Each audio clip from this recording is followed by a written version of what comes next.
40 минут на операционном столе, и этот пациент пойдет на выздоровление. Правда, обратился к врачам он довольно поздно, и опасная бактерия уже поразила большую площадь мягких тканей легкого. Их придется вырезать. Сегодня подобные вмешательства проводят лишь в единичных регионах, в других субъектах просто не берутся оперировать больных с таким диагнозом. Так что тем, кто попал на больничную койку с туберкулезом именно в коме, можно сказать, повезло. Руки наших торакальных хирургов избавят организм от пораженных участков.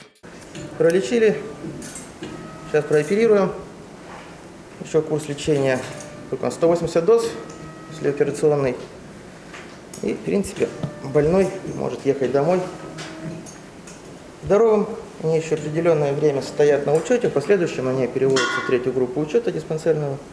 Ну и еще в последующем снимаются с учета с полным выздоровлением.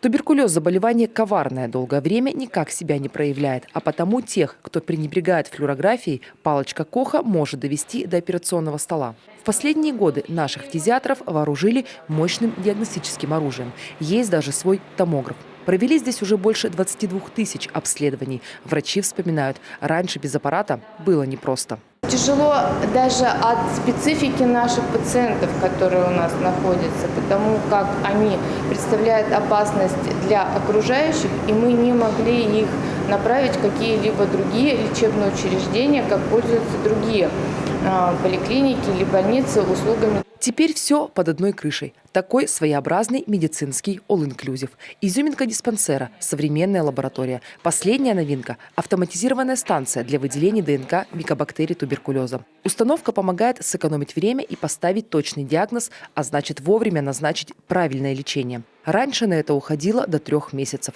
сегодня чуть больше недели. Кроме нашей ПЦР-лаборатории, есть еще установки GenExpert для быстрой молекулярной диагностики в диспансерах Воркуты и Печоры. Поэтому получается, что наша республика вся полностью охвачена молекулярной диагностикой туберкулеза. Кстати, с этого года фтизиатрическую службу региона усилили. Воркутинские и Печорские диспансеры объединили под крылом республиканской противотуберкулезной лечебницы. Общими силами медикам проще будет бороться с этой бактериальной напастью. Вообще, микобактерия туберкулеза – штука очень несговорчивая и не заинтересована в том, чтобы ее нашли в человеческом организме. Но сегодня, благодаря современным методам диагностики, у нее нет никаких шансов не попасть чуткому глазу лаборанта. А значит, положительная динамика по снижению заболеваемости туберкулеза в регионе будет продолжаться и дальше. Виктория Палкина, Василий Янин, телеканал Юрган, Сыктывкар.